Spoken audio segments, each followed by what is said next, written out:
Good evening. Ngayong gabi po ay 2:59, 3 o'clock na. 3 o'clock na guys ng umaga. Pero gising pa rin po ako. And ito yung mga kasama ko sabay papakita ko sa inyo. Yan, si Aileen tulog na. Si Kyle tulog na. And dito naman sa labas, ito nga pala yung loob ng kwarto namin guys. Ayan, syempre nakafix po ang ating mga gamit-gamit dyan. And dito may upuan ako dyan pag naglalaro ako sa gabi ng Mobile Legends ganon. Dito na yung labas ng bahay namin guys. Yan. Yung mga pusa namin tulog na rin. Then ito, may kape ako dyan sa gilid kasi ito ang paplansyahin ko ngayon. Kasi nga, bukas na talaga ang moving up nila AJ. Pictorial na nila bukas. Actually, ang kanilang ata is moving up nila yung gaganapin. Ay, ano ba yan? Nakakaloka. Antok na ako. Pasensya na kayo ha. Gaganapin sa first week ng February kung hindi ako magkakamali. So, ito yung mga pusa namin as in tulog na rin talaga. Ito yung sapatos na AJ, prepare ko pa yan, lalagyan ko pa siya ng pangpakintab. Then, dito naman sa kabilang kwarto, dito sila Jana. Ito guys, si Jana, tulog na. Doon naman guys, yung ate ni Jana with kanyang mga anak, tulog na rin.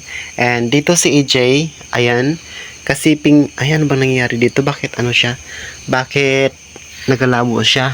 Ito si AJ, kasiping niya ang kanyang mga pusa. Yan, lalakbong siya to the max, nakakaloka. Ito yung kwarto guys ni AJ. Ayan. So dito yung mga damit-damit niya, ganyan. Ano naman siya? Anong tawag dito? Parang, ay nako. Naka-proper naman. So may upuan dyan yung ni AJ. Yung kwarto niya may upuan, nag-upo kasi yan siya guys. Minsan nag-snack siya paggabi na hindi pa siya tulog and labas na tayo. Ngayon guys, mamamalansya pa ako ngayong gabi kasi nga kailangan syempre ng anak ko suotin bukas yung mga damit niya. Talagang pasensya na, antok na talaga ang lola nyo. Yan, saksak na natin yung ating plancha. Ito yung aking coffee. Nakaantabayan day, pangpatibay, talaga, panglaban sa puyatan. At ito naman ang ating plancha na binili ni mommy. Lagyan na natin sa kanyang tawag dito, sa kanyang pangpainit. Yan. Lagay lang natin siya sa number 2 guys. Then sisimulan na natin magplansya. Nakakaloka na ito. Yan. Alas 3. As in alas 3 na talaga guys ng umaga. Pero gising pa rin ako. Alam niyo ba kung bakit gising ako magmula araw hanggang gabi? Kapag araw kasi guys, nagtutuway ako. Pag gabi naman, ito na, ginagawa ko na yung mga trabaho na to, na tulad ng pamamalansya, paghugas ng plato. Wala, papatayin ko muna, kakwentuhan ko muna kayo. Paghugas ng plansya, bayan pati plansya na hinugasan, nakakaloka ka dudoy. Patayin ko muna, baka mamaya So, ganyan yung mga ginagawa ko paggabi. Pero ganun pa man, hindi pa tayo dyan nagtatapos. Ipapakita ko sa inyo na meron pa tayo talagang stock para bukas na naman doon sa labas na meron tayong itinda. Tara, tingnan nyo. Yan guys, dito sa aming kusina, meron akong stock dito na na tulya. Ito, nakuha natin to kanina. Marami na rin, isang planggana na rin yan guys. So bukas maghahanap pa rin ako. Kailangan ko pa rin maghanap ulit para hindi tayo maubusan ng pantinda doon sa labas. Ganun talaga ako kadesidido guys sa buhay na makaalis na ng tuluyan sa kahirapan. Doon sa labas, papakita ko pa sa inyo na meron pa tayong ginagawa ngayong gabi. Dito sa labas guys, ito ang ginagawa ko habang namamalansya ako. Nakasalang po ang ating kasirola na merong laman ng balat ng baka. Ayan, nangitim na siya kasi nilagyan natin siya ng dahon ng langka para mas mabilis ang kanyang paglambot. So mamaya-maya lang yan, ahunin na natin. Tapos babalik na naman tayo doon sa trabaho natin sa loob. Tapos na tayo doon sa labas. Dito na tayo sa loob. Kukunin na natin tong natirang guys. Sorry. Barbecue ni Aileen dito sa kanyang Tupperware. Kasi hindi siya naubos ngayon. Meron pang natira konti. So kailangan natin siyang ilagay sa freezer para ma-freeze. Chares. Oo nga, para magtigas siya guys. Ito. Ito, hugasan pa natin to. Hindi natin siya pwedeng hindi hugasan kasi baka ma-contaminated ang pagkain at food poisoning ang mga ating mga customer. Ngayon, ito na lang natitira ang doy lutang ka na, antok ka na, my gosh. Ito na lang guys, natitira yung barbecue ni Eileen. Adidas na lang, paa ng manok, batikulon. Yan na lang.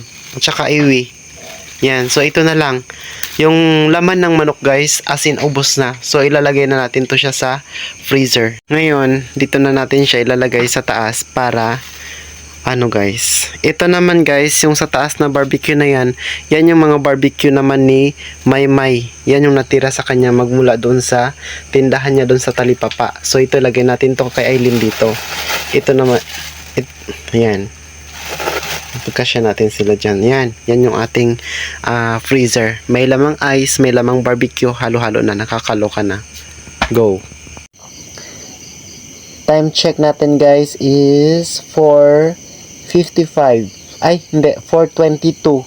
So, malapit na tayo sa katotohanan ng umaga. As in. Yan. Dyan lang kayo. At ako naman ay dito. Ngayon, nag-iinit pa rin tayo ng guys, ng balat ng baka. Hindi siya nag-iinit.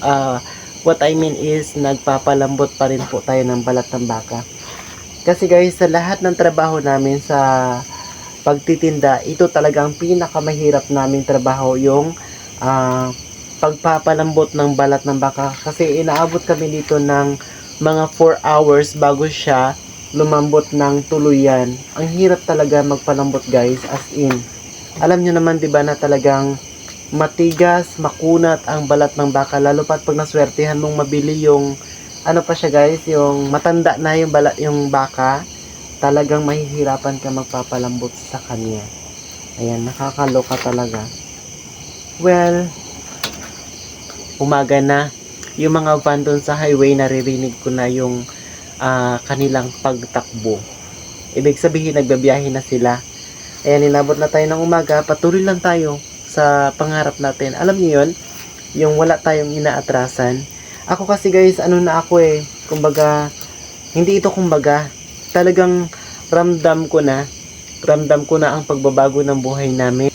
Ramdam ko na yung kaginhawaan. So, itong nangyayari ngayon, ayoko na siyang pakawalan.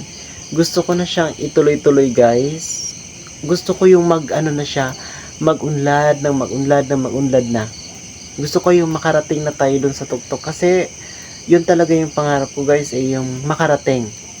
Actually, lahat naman tayo ganun ang gusto sa buhay natin.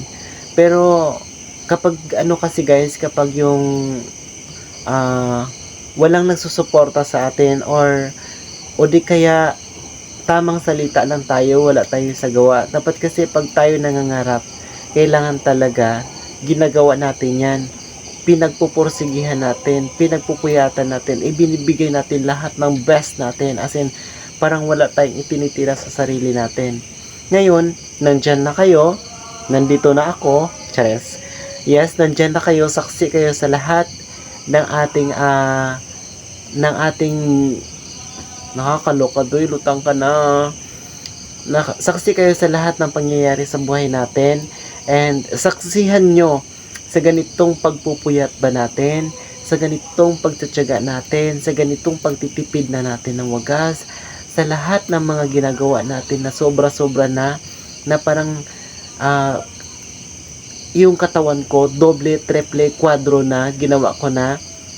Ang tanong ngayon, mararating kaya natin ang tuktok ng aking tagumpay? Yes, ako rin ay tanong ko rin yan sa sarili ko, kung mararating ba natin ang tuktok ng tagumpay kung ginawa na rin naman natin lahat. At the same time, hindi tayo nagbibisyo katulad ng pag-iinom, pagsasabong, or kahit ano-ano pa dyan. Yung basta yung involve ang pera, hindi natin ginagawa yan.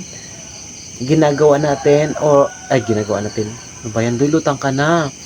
Yung pera na napupunta sa atin na pinapadala ni mami ay binibigay natin, nilalagay natin siya sa business at sa tama. tignan natin kung ano ang mangyayari sa buhay natin sa lalong madaling panahon or hindi man sa pagdating ng panahon. Ayan. So, again, nagpapasalamat talaga ako sa lahat ng mga nagtsatsaga dito sa ating channel. Sana po ay hindi po kayo magsawa. Abangan po ninyo kung ano po ang mangyayari pa sa ating buhay. Si Kyle at si AJ na abangan ninyo magmula sa kanilang pagiging maliit hanggang sa sila ngayon ay malaki na. Ayan, may apoy na tayo. Abangan ninyo guys kung may mararating tayo. And sana na-inspire ko po kayo sa araw-araw na pag-upload ko ng aming video at gusto ko rin talaga guys na makarating sa TukTok kasi nga gusto kong malaman ng lahat na hindi lahat ng mahihirap ay nananatili sa ilalim. May panahon, may pagkakataon, darating ang tamang oras na talagang ang lahat ay makakarating sa kanilang gusto. Gusto kong bigyan ng pag-asa ang bawat Pilipino, ang bawat nanonood sa ating channel. Gusto kong bigyan ng pag-asa na ang kahirapan ay hindi panghabang buhay, kung hindi isang pagsubok lamang sa isang katauhan. And kung bago ka pa lang po sa aking YouTube channel, huwag mo nang kalimutang mag-subscribe guys. Bye-bye! Thank you for watching!